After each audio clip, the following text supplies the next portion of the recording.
Hello and welcome to another episode of the ReUp. My name is Jason Delgado. I got my J Balvin Bad Bunny shirt on. I'm ready to do some ReUp.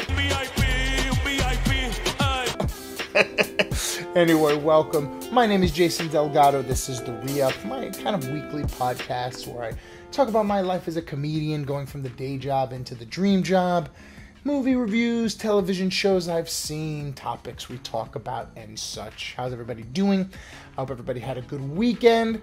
I went a little hard this weekend. I had a friend's birthday, and I was hosting the birthday. We have a very lovely pool here at the apartment complex on Manhattan, so I figured I'd just have some people over, hang out by the pool, do a little chilling, and I just, got too much sun and too much White Claw. And I never drink White Claw. It was one of these things where it was my friend's birthday, and she had a lot of friends over, a lot of females and White Claw, peanut butter and jelly, and so I wound up just consuming White Claws thinking it would be like beer, and it was not. It kind of made me sick. But, and my throat is kind of going, but in any case, I survived. It was fun. I took Sunday all day to just recoup, eat Chinese food, and watch streaming television. So I did get to watch a lot of cool stuff, and I figure we break it down, talk about things I saw, things I liked, things I didn't like. I saw House of Dragon. I consider the matter urgent. That of your succession. Well, who else would have a claim? The firstborn child. Rhaenyra. No queen has ever sat the Iron Throne. The king has an heir, Daemon Targaryen. I will not be made to choose between my brother and my daughter. The new Game of Thrones spin-off. And I will tell you, the pilot I was just not into. For those who don't know, Game of Thrones, very popular show, did very well until the final season, where many say they kind of shit the bed. And so now they're trying to do a spin-off to, I guess, recoup the splendor and joy that was brought to us by the Game of Thrones universe. We got new writers, we got new showrunners, a new story that takes place 175 years before Game of Thrones, and discusses sort of, the ebbs and flows of the family ties and the bloodletting that led us to this world. And it was kind of boring. I don't know what to tell you. I mean, the first episode, the pilot episode, I guess you're trying to set things up, get things going, get everybody in a place where it's like, here's the story, here's what the people are about, here's where we're going. But it was just boring. It kind of looked cheap. It didn't have any sort of pizzazz. It relied on these kind of tropes like, here's a young girl rising to power, and then, but you don't really feel that, they just tell you. And then, you have this character, there's this guy named Matt Smith who is in the Doctor Who series. I have never watched Doctor Who, but I've seen Matt Smith in other things. Super compelling, just easy to watch, strong character, odd face, watchable face. And so I, and I was expecting a lot. You have the Game of Thrones heritage, but a new fresh start. This great actor, dragons. And yeah, man, the pilot was kind of boring. You know what I mean? It's interesting to have, something where you have more of an expansive universe. Bigger set pieces, more budget. You can clearly see. Comparing Game of Thrones Season 1 to House of Dragon Season 1 is not even comparable. One of the first scenes, it's like the clouds are wisping over, Westeros as the dragon flies overhead and sweeps down and lands on the castle, and the princess comes off, and she's just like, I ride dragons. And I was like, yes, ostensibly that should be cool. But it just didn't come across that way. There was nothing kind of really behind it. And I don't know, it just didn't, even the Matt Smith guy just didn't really come across as compelling. Episode 2 was terrific. And so I have no idea what's going on. I don't know if maybe they just felt a burden that they have to kind of get things out of the way and explain things in episode 1 to kind of set us up for 2. But 2 was terrific. I mean, it had great action, suspense, I understood the characters more. I understood sort of like where their plot lines were going. You know, you have this woman who's trying to be her father's daughter, you know, the heir to the throne. But she's a female, and so, you know, they're not going to pick a female. They have this guy like, hey, you know, knock up a chick, get a boy, we need a king. And you get that idea in the pilot episode, but episode 2 really kind of grinds it in. You know, you have this woman who was supposed to be queen, and she's talking to her like, you're never going to do it. I want it for you, but you're never going to do it. And she's like, I'm going to do it. And the father's like, you're going to do it. But then they're telling the father he's got to marry this 14-year-old girl. 14! Ugh! And he's got to, like, have another heir that's a boy so the boy could take over, and the politics behind that. But yet the female who's supposed to be the heir is the most badass and has a dragon. It's really cool. It was really, really fun, suspenseful, action-packed. I got it. House of Dragons, I'm going to stay with it. I would say it's one of these weird things, like I remember when WandaVision came out, and they were like, just get through the first 6 hours, and then it really kicks off. Like, I'm not going to watch 6 hours of your Booga Booga Marvel show to somehow it wins me over, and then I'm suppressed that I have to go and finish it just because it's like I need completionism. I don't want to go through that. And that's why it's tough for shows. You know, I've been watching a couple shows recently, like The Bear and Only Murders in This Building. And one of the things I really liked about it is the ease of use. You watch it, The Bear's 28 minutes, it's gone. It's like 45 minutes for this Murders in the Building, but it's not too cute, it's not too murdery. It just has a good tone, goes by nice, and there's mystery that leaves you climaxing for the next one.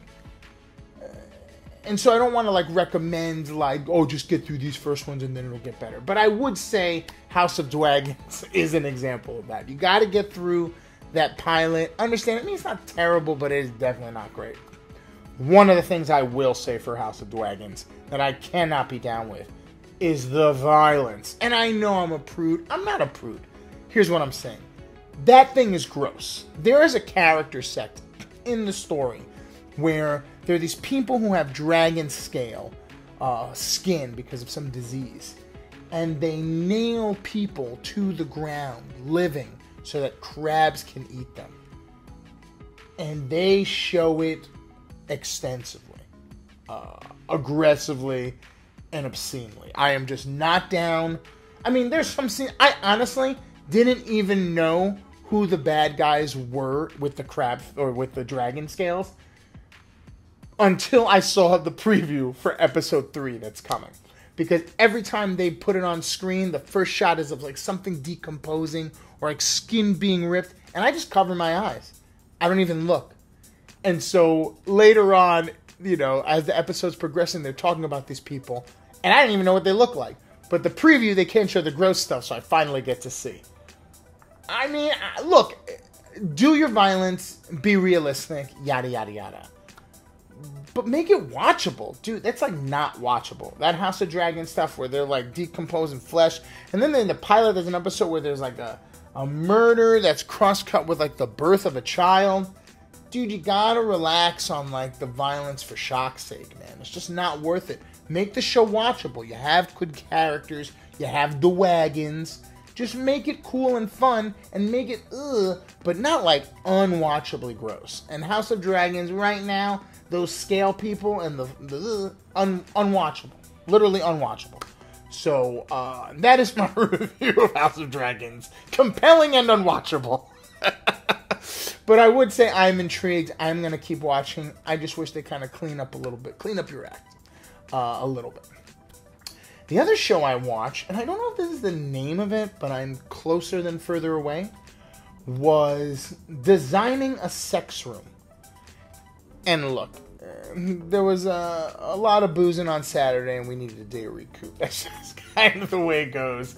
And so whatever came on that seemed somewhat appealing, that wouldn't be too annoying, slipped through, and then that one kind of slipped through. And it was good that it slipped through because, you know, the title kind of tricked me. You know, the title being, you know, sort of a tintillating sexual banana. And then it was about like home improvement, and I was just like, home improvement and sex together? And so I kind of got roped in and I watched it. It was really, really cool. It's about this old lady. They call her the Mary Poppins of sex rooms, which is perfect. She's like this old British lady, glasses, and she just goes into people's homes, asks them what they like sexually, and then designs a sex room for them. Couple things here. I like the premise. I didn't realize how prude guys were. And I don't know, I think of myself as more of like a conservative prude in certain respects of that stuff. But like I think from watching too many movies or just being a bigot, I don't know. But I always felt like it would be more like guys would be more like, oh, I want to try this, I want to try that. And the females would be more like, oh, you know, you'd have to kind of warm them up to things, or they have to trust you to a certain degree before they would want to kind of do like spanky stuff or booty stuff or stuff that would be sort of kink related. And it would be the guys who kind of have to like put themselves in a position to be trustworthy and cool, so then the girl would be down. Completely wrong in this case. Every story that they showed had a guy who's like, I don't know, maybe we'll do it. And the girl's like, spank me, tie me up, booty plugs. I was like, this is, I mean, I don't know. I mean, the revolution is real, I guess, but it did kind of like, I was like, wow, that's so interesting. I would think that there would be more guys who would be more like, oh man, I want to try this cool stuff. And then the female would be like, oh yeah, maybe, you know, if I trust you, blah, blah, blah. Women are like, yo, bro, man up. In this example. And so I was like surprised, and it made me laugh. And it made me think I'm maybe not as prude as I thought it was. It's like I could kind of understand, you know, kink, and I'm not kink shaming in any way. But it was weird that these people would have, you know, the impetus to hire this woman, design a sex room, put the whole thing together, because the woman wants to kind of explore these elements in a private, safe place. And the guys are usually like, yeah, well, you know, she's cool, I'm cool. I'm like, really, dude? Like, you know, like, you're buying a sex room, bro. Like, you should be down with this stuff. And so that was interesting. But hey, beautiful rooms. One of them had a shower. Oh, shower in your sex room. Why not? And there was like a giant shower. We could fit like 3 people in there. And then they have this thing called the St. Andrew's cross, where it's a cross like this. Really funny in that it's based or named after this biblical figure who was nailed to it and like gutted. But they use it for booty stuff. No, but they use it to, I guess, tie people up and do the whipping and stuff like that. But yo, get a better reference. Easy on this. I don't want my Catholicism and my sex getting intertwined. But it was cool because every room had a St. Andrew's cross. It's kind of like part of the deal. A lot of people into butt plugs. I found out butt plugs are heavy. I didn't know, but I guess the steel ones are very heavy. The woman said so. It was a really cool show. I highly recommend it. They're really quick episodes. One thing I didn't like about the show is then I get into a couple. So they do one couple, they start the room or whatever, and then they get into another couple, and, you know, they kind of, you know, cut between. But then they'll, like, end the episode without finishing the room, and so you got to watch the next episode to catch what that couple's room looked like. Give me completionism. Start with people, end with people. Next episode, fresh people. They had one where it, like, cliff hang, and the people were like, oh my god! And then you had to watch the next episode to see what their conclusion was, and then the next people. I don't like that. Give me my people, the 2 couples, finish them, and then go to the next episode.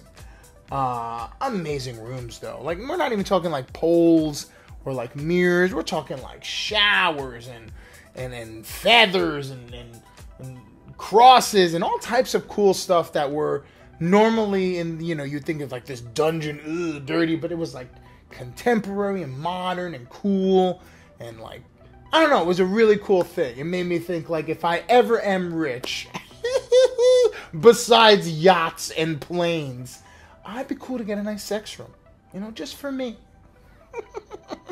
It's a good show, highly recommend, on Netflix. I believe it is called Designing a Sex Room, or How to Design a Sex Room. Type sex room in the search, probably can't miss it. Anyway, Love you guys. You're the best. Thank you so much for sticking around this far. Please continue to watch, like, and subscribe on the YouTube channel. Follow me on Instagram at @JasonDelgado for updates on me, comedy shows, funny videos I post. The ReUp store is open at reupgear.com. Awesome t-shirts, new merch, really nice stuff. My book about inspirational poems is on Amazon. Buy, like, subscribe, love, live life.